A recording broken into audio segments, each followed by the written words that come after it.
Vlad o Empalador. Até seu nome soa absolutamente sinistro. Como uma das figuras mais temidas da história, ele é lembrado como um tirano sanguinário.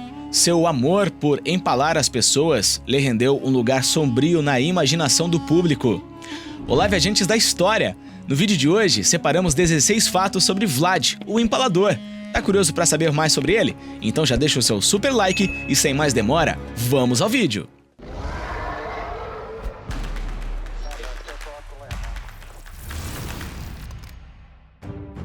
A juventude de Vlad foi passada no coração do Império Otomano como um refém. Como resultado do conflito entre o Império Otomano e a casa de Vlad na Valáquia, o príncipe adolescente e seu irmão mais novo, Radu, foram feitos pelo sultão Murad II como reféns. Enquanto seu pai, o rei da Valáquia, não resistisse aos otomanos, eles ficariam bem. Murad poupou suas vidas e eventualmente libertou os príncipes da Valáquia. Embora o tempo de Vlad como refém possa ter desenvolvido sua sede de sangue, isso não pareceu incomodar seu irmão mais novo nem um pouco. Na verdade, o jovem Radu parece ter aproveitado ao máximo a vida no cativeiro. Ele fez amizade com muitos otomanos e até se converteu ao islamismo. Quando o jovem príncipe recém-libertado retomou a Valáquia em 1448, não era bem a volta ao lar que ele esperava. Tanto seu pai quanto seu irmão mais velho, o herdeiro do trono, foram assassinados por nobres da Valáquia. Vlad era o próximo na linha pelo trono, mas ele teve que lutar para mantê-lo. Depois de ser deposto e forçado ao exílio, ele recuperou o trono novamente em 1456. Com seu novo governo veio uma nova forma de sede de sangue frenética. A maioria das suas atrocidades datam desse período. Talvez o clímax da tendência de Vlad para o empalamento tenha ocorrido em 1462. Depois de fugir de um avanço otomano, Vlad deixou uma chamada Floresta dos Empalados em seu rastro. Segundo relatos, nada menos que 20.000 prisioneiros de guerra foram empalados, seus corpos apodrecendo nas lanças. Se 20.000 pessoas foram empaladas ou não, ainda é discutível, mas Vlad, mesmo assim, construiu uma reputação assustadora por usar táticas de guerra horríveis. Empalar seres humanos em lanças enormes não era apenas para puni-los. Vlad sabia que o espetáculo horrível tinha outros usos. Parte da razão pela qual Vlad empalou as pessoas foi para colocar o temor de Deus nos espectadores. A empalação foi usada como um impedimento. Bem, dissuasão pode ser uma palavra muito leve para isso. Alguns afirmam que o uso de empalamento por Vlad foi, na verdade, uma das primeiras formas de terrorismo. Talvez uma das histórias mais cruéis do vasto repertório dos contos de Vlad, o Empalador, envolva seus maiores inimigos, os otomanos. O sultão enviou um grupo de seus homens para se encontrar com Vlad. Quando foram apresentados ao governante da Valáquia, não removeram seus turbantes. Não era nada pessoal, afirmaram, apenas um costume religioso. Vlad não gostou. Ele declarou que os ajudaria a manter seus turbantes seguros e o fez pregando-os em suas cabeças. O nome Drácula, talvez o nome de vampiro mais infame na imaginação popular, pode vir diretamente do próprio Vlad. Seu pai era membro da Ordem do Dragão, uma organização dedicada a destruir os otomanos. Ele era conhecido pelo apelido de Vlad Dracul, ou Vlad o Dragão. Seu filho herdou a tendência para nomes de dragão e assim assinou seu nome de Vlad Drácula, ou Filho do Dragão.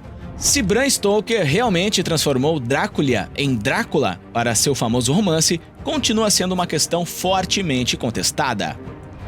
Graças às suas táticas aterrorizantes, histórias horríveis começaram a circular sobre a suposta sede de sangue de Vlad.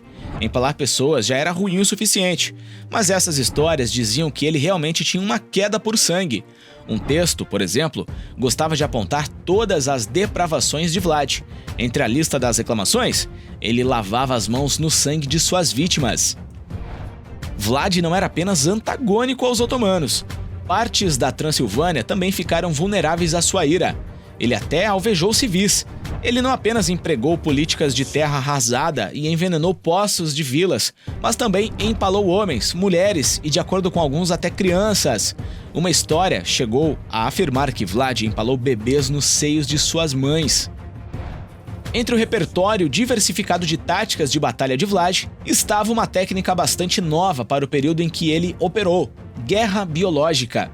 Em sua campanha contra os otomanos, ele sentiu que seria mais fácil derrotar um exército doente do que saudável. Então ele pensou fora da caixa. Vlad pegou doentes para irem aos campos otomanos na esperança de que eles espalhassem sua doença e causassem uma epidemia.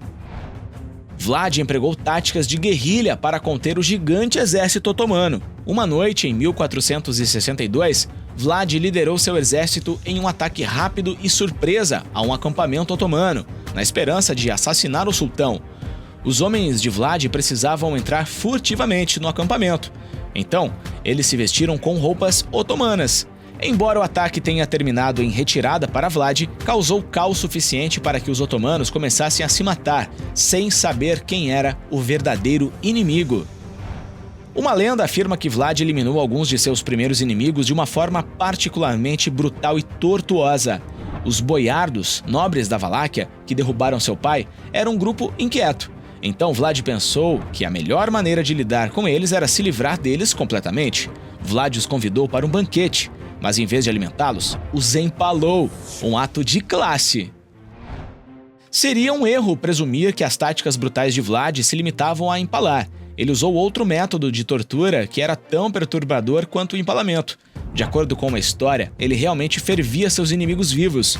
Para ser justo, Vlad estava longe de ser o único indivíduo na história a praticar a morte por fervura. Quando considerado ao lado de seus outros supostos crimes, tudo se soma a uma imagem assustadora. Graças ao surgimento da imprensa, a revolução da impressão do século XV significou que os textos puderam ser amplamente divulgados. Infelizmente, para Vlad, isso aconteceu bem na época em que ele estava usando táticas polêmicas em suas várias batalhas. Histórias de sua aparente crueldade e depravação, sejam verdadeiras ou exageradas, circulam para um público sem precedentes. Para o bem ou para o mal, esses primeiros textos foram fundamentais na criação da lenda de Vlad, o Empalador, fora da Valáquia. Uma das imagens mais famosas de Vlad, o Empalador, mostra-o comendo uma refeição bastante civilizada. O problema? Ele está jantando com uma visão de perto de suas últimas vítimas, empaladas em grandes lanças.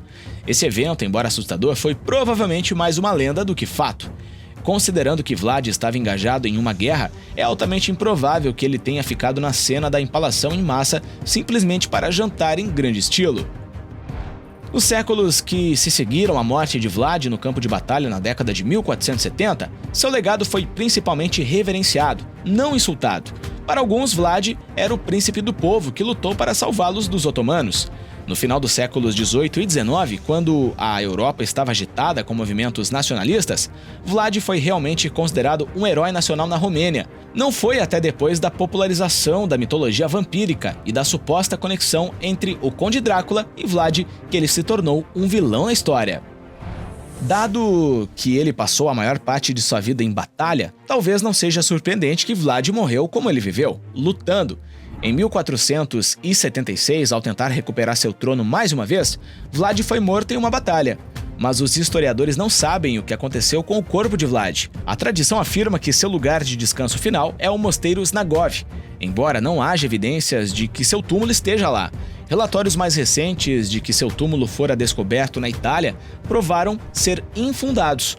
O fato de que a localização de seu corpo permanece em grande mistério não ajuda em nada as alegações de que Vlad Tepes era ou é Conde Drácula, um espectro morto-vivo ressuscitado dos mortos.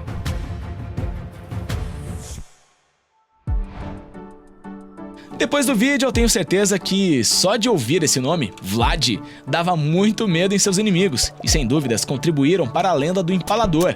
O que você achou desse vídeo? Deixa nos comentários. E não saia daqui sem deixar o seu super like, ajuda muito o canal. Nos vemos no próximo vídeo. Um abraço, tchau!